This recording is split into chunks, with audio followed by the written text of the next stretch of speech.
he squeezes through. So how does that work? A little blip of the brake, a little chop of the gas, and just like that, his speed is perfect. He threads the needle between the 35 and the 9. This week in the lab, we're going to show you how the fastest car on the track drove straight through the entire field after a pit road penalty. What makes a car good? What makes it fast? Let's go to the SMT data. This is Denny Hamlin chasing down Chase Elliott. We're around lap 152. Chase is running in 7th position. The 11 gets a strong run off the top, as you'd expect. Here's where it gets really interesting. First, notice how Denny can get all the way to the back bumper, even on the inside of the 9 car. With most cars, there's kind of an air wall right at the rear bumper. Your run stalls out, and you actually start pushing the car away. But with the 11, his straight line speed alone lets him pull right up to the inside of the 9. And then, here's where the 11 is just magical. He drives down into the corner and can actually accelerate. That's the difference. If we pause it mid-corner and back it up, here we go. The 11 is inside the 9. Now Denny wants to exit in this direction, and he knows he has to get back on the gas to clear him. Look at the data. The orange line is Denny Hamlin. He goes down into the corner and jumps back on the throttle. At the same time, if you watch the steering trace, he's actually unwinding the wheel. That means when he picks up the throttle, the car follows the white line perfectly. Normally, when the rear tires go from coasting to driving, the car pushes tight and drives straight up off the bottom. Not with the 11. He clears the 9 cleanly off the corner. It's not that simple though. Now he's back in 7th, but look ahead, all that traffic waiting for him in 3 and 4. As the 11 goes down into turn 3, he runs the top. This is where experience takes over. If we pause it right here, Denny wants the top line, but he's concerned the pack is moving up. He also has to protect against the car he just passed. Here comes Chase Elliott, trying to fill the hole on the bottom and block him in. So the 11 has to gas it up, and then this squeeze is perfect. Watch it again. He threads the needle.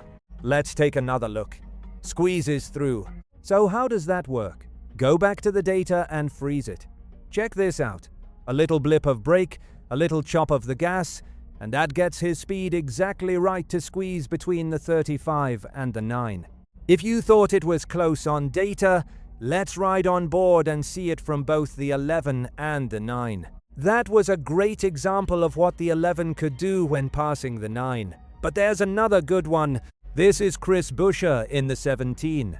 RFK Racing was having a strong day in Las Vegas. The 17 had really good speed.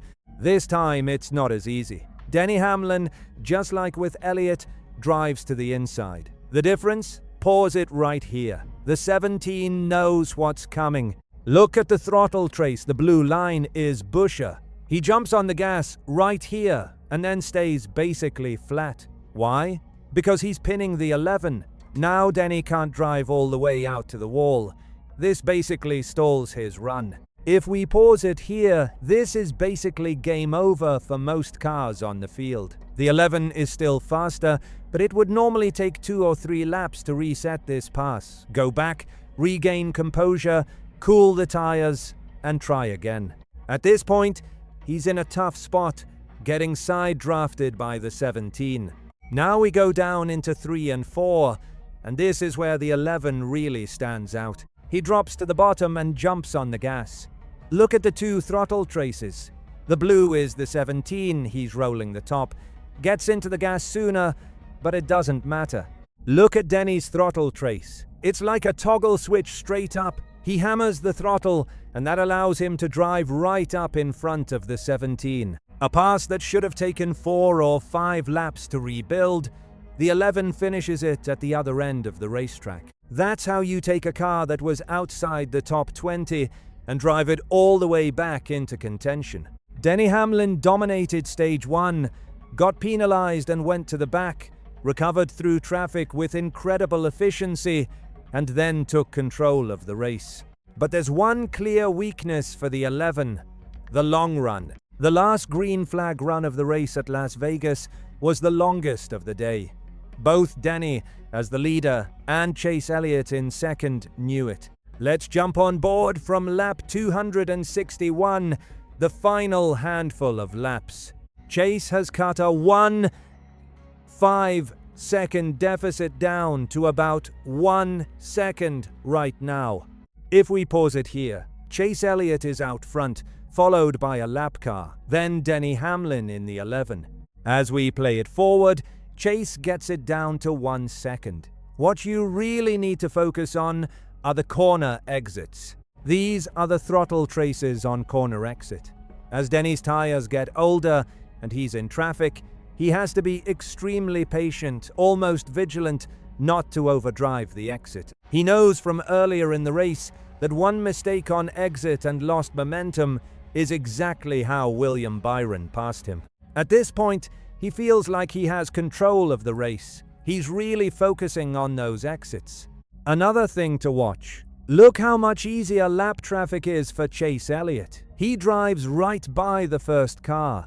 The next car in line, the 88 of Connor Zilish, a fellow Chevrolet and a rookie, isn't going to be rude to the 9. Watch how easily the 88 gives the 9 the corner exit. Now, with about 4 laps to go, Denny Hamlin has a clear mirror full of the 9.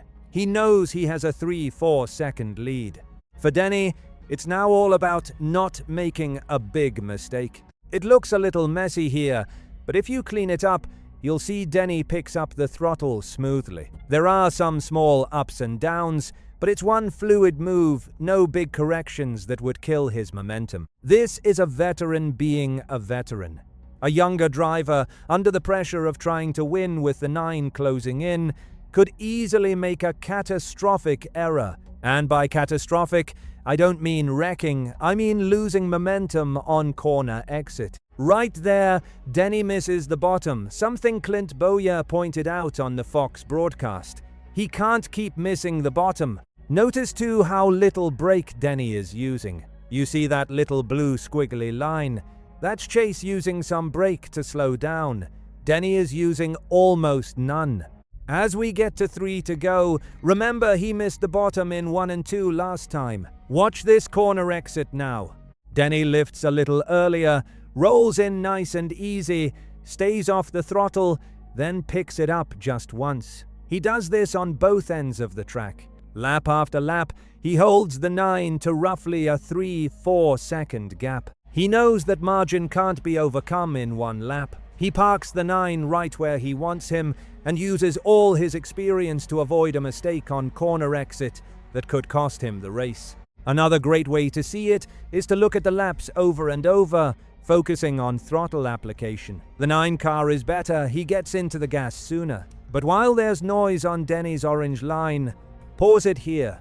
You see all that movement? It can look messy, but notice what it never does. It never drops all the way to 0. 0 throttle is right here at the bottom of the corner. The worst Denny gets is about 50% throttle. Even Chase has a small moment where he drops to 50%. As long as Denny doesn't have to get completely out of the gas on exit, that's all he needs. Let's go back to the last lap and pause it right here. This is the funniest thing ever. Once a driver knows he has the win in hand, he drives into turn 3, gets to this point, and then on corner exit, one smooth pickup. He doesn't even worry about beating the 9 back to the gas because he knows he won't make a mistake. And one last thing, look at all the brake pressure from the 9. Chase drove it as deep as possible for one final try to get to the 11. But in the end, the best car won the race. Easier said than done. It was a real challenge for Denny Hamlin. He dominated early, made a mistake on pit road, worked his way through traffic better than anyone else could, and then survived the longest green flag run of the day. That's why this guy has 61 Cup wins. The future Hall of Famer, Denny Hamlin, won at Las Vegas.